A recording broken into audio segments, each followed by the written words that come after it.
Hi, welcome to Life in the Overflow devotional week number 2. I'm Pastor Sheila, if you didn't know, and what really spoke to me this week was day 12, which is I am royalty, a co-heir with Christ. And when I read this day, I was reminded about something that the Lord has just continued to show me over and over, and seems to be a theme, a testimony for me. When I was growing up as a kid, my grandmother would always buy me these porcelain dolls, and of all the dolls that she gave me, my favorite was a princess with really long hair, Rapunzel, and something about that fairy tale just always was so intriguing to me. And then when my girls were little, Disney came out with their version of Rapunzel, Tangled, and so when I saw the movie Tangled, it really sparked something inside of me.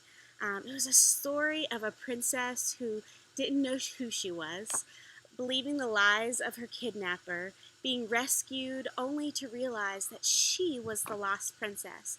She was royalty. And it's a great movie with beautiful animations and songs, but the message, I believe, goes deeper than that and really just resonates with me, and maybe it resonates with you, because you see, I believe that we are all a little bit like Rapunzel. We live in these pretty little towers, believing what the enemy tells us about ourselves. We don't know really who we are and who we belong to. So we just go about living our lives with these blinders on, living in this perception of our limitations. So right now, I believe it's time to put those lies behind us. It's time to leave our towers.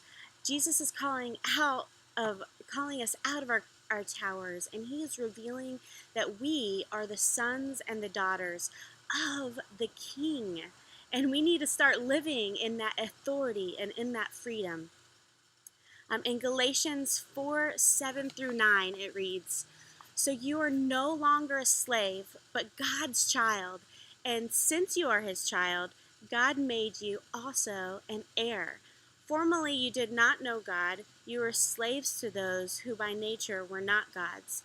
But now that you know God, or rather are known by God, how is that you are turning back to those weak and miserable forces? Do you wish to be enslaved by them all over again?" And you see, that is the danger. That is something that I personally have struggled with. I've been told who I am, and I run back to my tower because I'm not completely believing what God is saying about me. I let those lies of the enemy just creep back in, and I don't fully believe that I'm his princess. And we can stay in what we think is the safety of this stolen identity, this slave mindset, or we can step out in faith and be who we are created to be. So there is a song in the movie Tangled with the lyrics, "And at last I see the light, and it's like the fog has lifted." And that's my prayer for you and for me as we go through this devotional, that the fog would be lifted and that we would be able to see the light and start living in the light of who God has called us to be, his royalty. So thank you. I hope you enjoy this study as much as I do. See ya.